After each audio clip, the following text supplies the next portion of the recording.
EU official says something is broken, with US ties as spat casts shadow over Biden's UN address. The French government has been seething since last week, when Australia abandoned a huge deal to buy conventional submarines from France.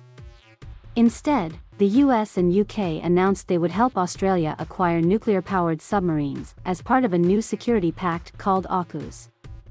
The move has opened a new fissure in the Western alliance and sparked growing public criticism from other European officials. Breton warned there was a growing feeling in Europe over past few weeks, and there had been a lack of trust and confidence between allies.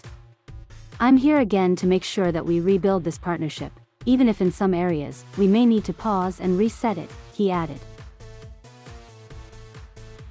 France reacted with fury to news of the new pact on Thursday, and that Australia was abandoning its $65 billion deal to buy French-built, conventionally powered submarines. In the wake of the deal, France recalled its ambassadors from Washington and Canberra, and asked the EU to reconsider Australia's bid for a free trade deal with the bloc.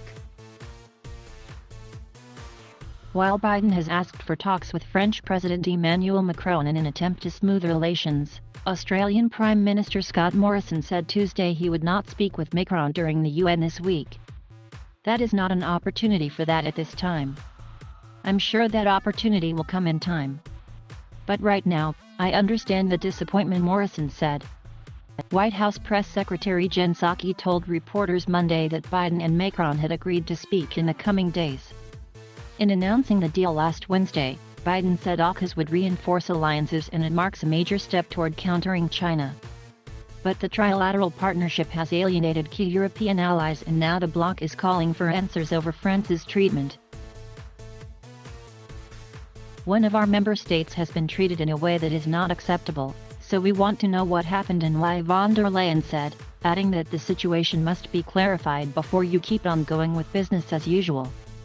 Speaking from New York, where she is attending the UN General Assembly, von der Leyen went on to say that the EU will step up to build its defense.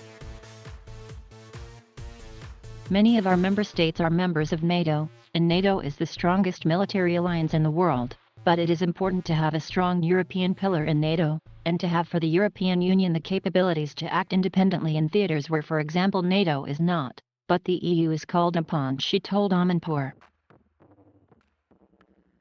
Von der Leyen is among a number of EU officials to express solidarity with France in recent days.